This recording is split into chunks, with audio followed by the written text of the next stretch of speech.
Markus pasal 5 ayat 19.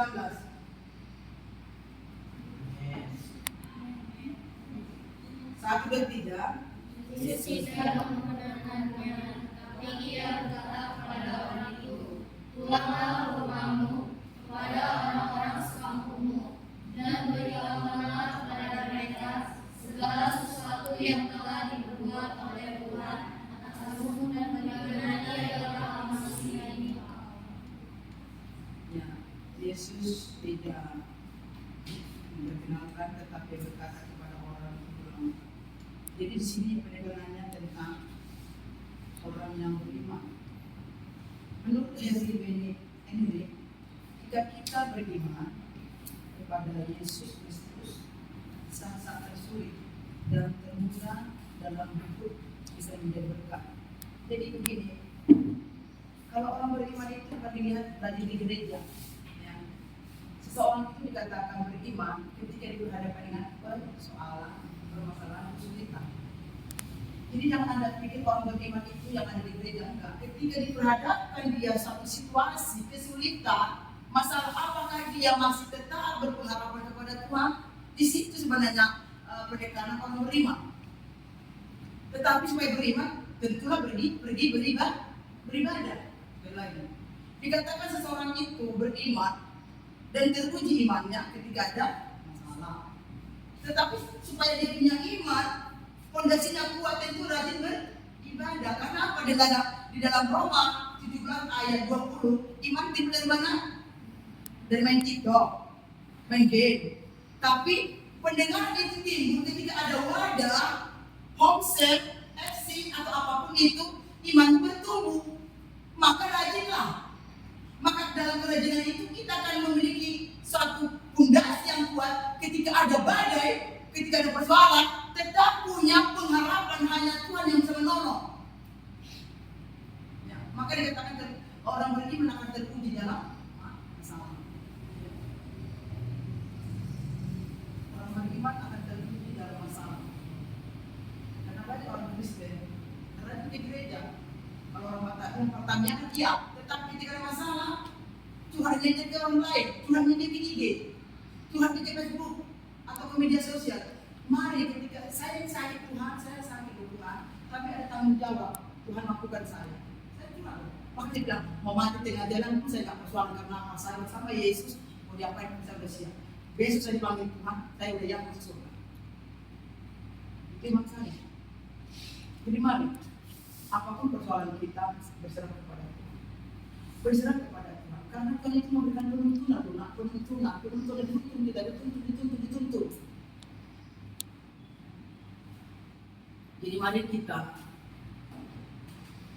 percaya betul kepada Tuhan supaya kita ini benar-benar kita ada dalam Tuhan, bukan hanya sekedar identitas sebagai orang Kristen. Mari kita menjadi saksi Kristus, menyatakan kuasa kasih Allah bagi dunia ini lewat attitude kinerja karya. Jadi kan hidup kita ini menjadi berkat bagi banyak orang. Selalu dikatakan kepada Anda, remaja yang keren itu bukan bikin sensasi, tapi remaja itu yang dikatakan keren karena punya karya, bukan sensasi, bukan aksi. Kalau sensasi dan aksi biasanya bikin keolah, keributan dan masalah. Ngerti bahasa itu diberkati. Yang remaja itu, yang pemuda yang keren itu bukan sensasi. Contohnya, itu reporter. Lo punya penghargaan, sertifikat. Ngerti bahasa saya diberkati. Kira-kira ada mengerti bahasa saya? Kalau yang bikin kau ngerti bahasa saya? Ngerti maksudnya ini? Ngerti yang ibu bagikan ini? Itu salah satu kita mewujudkan orang beriman loh. Orang beriman itu berkarya, bukan bikin sensasi, bukan bikin aksi. Orang yang dikatakan beriman itu bikin karya, berkat bagi banyak orang. Apa potensi ada pada Anda? Kemon, salurkan, tunjukkan ke anak Tuhan ada imanmu, ada kuasa Tuhan untuk Anda bisa menjadi berkat bagi orang lain, menjadi mentor bagi orang lain. Si manusia ini apa-apa dikejar terus. Itu namanya karya, bukan sensasi. Ya sensasi ya nongkrong, jam pos, fashion show. Benar mengenai bahasa saya berdebat. anak-anak. Dengan adanya kegiatan Rockris di Eksekutif itu, kita membuat satu terobosan perubahan revival yang ada di Eksekutif. Kita akan berdampak sebagai Rockris. Seharusnya kita ini dalam kebenaran memancarkan kebenaran benih-benih ilahi lewat attitude, kinerja, integritas, kepribadian Anda. Itulah yang mengubah atmosfer kejahatan yang ada di SMP 10. Mari kerjasama. Jangan biarkan saya begitu terus. Lepas tangan saya. Saya enggak katakan. Mari kalau ada yang melihat SMP 10 mengalami revival di attitude, mari Anda yang fokus bergandingan tangan untuk membuat satu terobosan, paling tidak attitude, kinerja, karya Anda.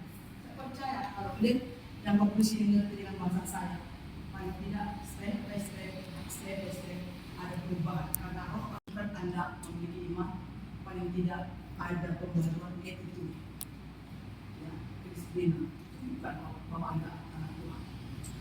Kalau memang nggak ada, Anda nggak bisa jadi sang juara untuk olimpiade atau apapun, tapi tidak ada pemenang dalam etika, ya, perilaku atau disiplin. Karena kita juga semua pemenang, cuma poin-poinnya berbeda. Yang jadi mari anak sekalian, mari kita lebih bahas tentang program yang ada di situ ini, supaya ketika nanti ada ibadah Rokus Sebatam, kita sudah bisa bersaksi program-program yang kita sudah buat ini sudah jalan, tetapi masih maksimal perlu diperbaiki. Ini buat laporan ya, laporan ke dinas, karena kita diminta juga ada laporan sejauh mana perubahan yang dilakukan Rokus ibadah sekali 3 bulan, ini semua ada laporan. Jadi mari teman-teman yang Rokus, mari pahami bahwa kita adalah orang-orang beriman yang memberikan dampak di mana kita berada. Ini sebuah kata kita berdoa. Bapa dalam surga, sedikit firman-Mu sudah menyampaikan. Mari Tuhan Kau tolong anak-anak ini walaupun masih remaja, tetapi kalau Roh Kudus yang memang berperan bagi mereka, pastilah mereka dicakapkan, dimampukan. Mereka mampu menjadi saksi-saksi Kristus-Mu di SMP Batam ini. Mari berkati mereka Tuhan supaya Roh Kudus yang ada di SMP ini membawa dampak terobosan step by step. Oleh sebab itu harus serahkan mereka ke dalam angkatan ini. Di dalam dan demi amat Tuhan mengucap syukur dan berdoa. Amin. Oke, kita mulai rapat.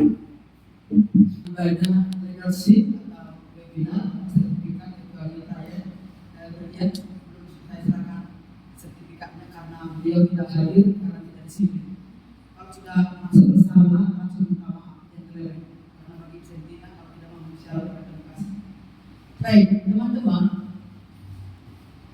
sudah kembali ke tabel karena minta izin ke Kemenhak Pendidikan dan juga PGI Persekutuan Gereja Indonesia dan Badan Kerjasama Antar Gereja BKG.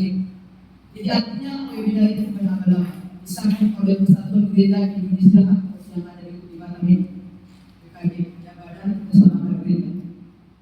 Jadi mana kita sama pendeta-pendeta bekerja sama bersama sekolah. Setiap sekolah punya program. Program itu bukan hanya ditulis saja, tetapi kerjakan, dikerjakan.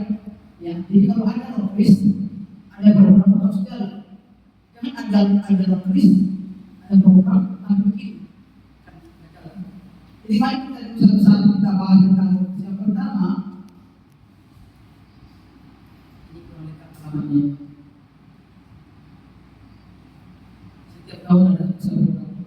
Nah, program yang pertama yang diusulkan oleh teman-teman kemarin itu perjamuan kasih. Ini bukan perjamuan kasih, tapi perjamuan kasih hubungan kasih ya. Jadi makanya dibaca perjamuan kasih kita kepada selama berapa modal hubungan kasih. Kenapa? Kita harus peduli dengan orang-orang yang perlu perhatian. Yang di panti asuhan itu membutuhkan kunjungan, berbaur, berbagi cerita.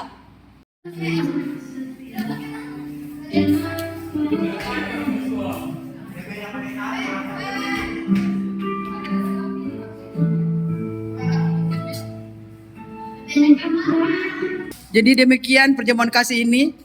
Walaupun banyak asin-asinnya, tapi ya udahlah, nikmati aja. Oke ya, terima kasih.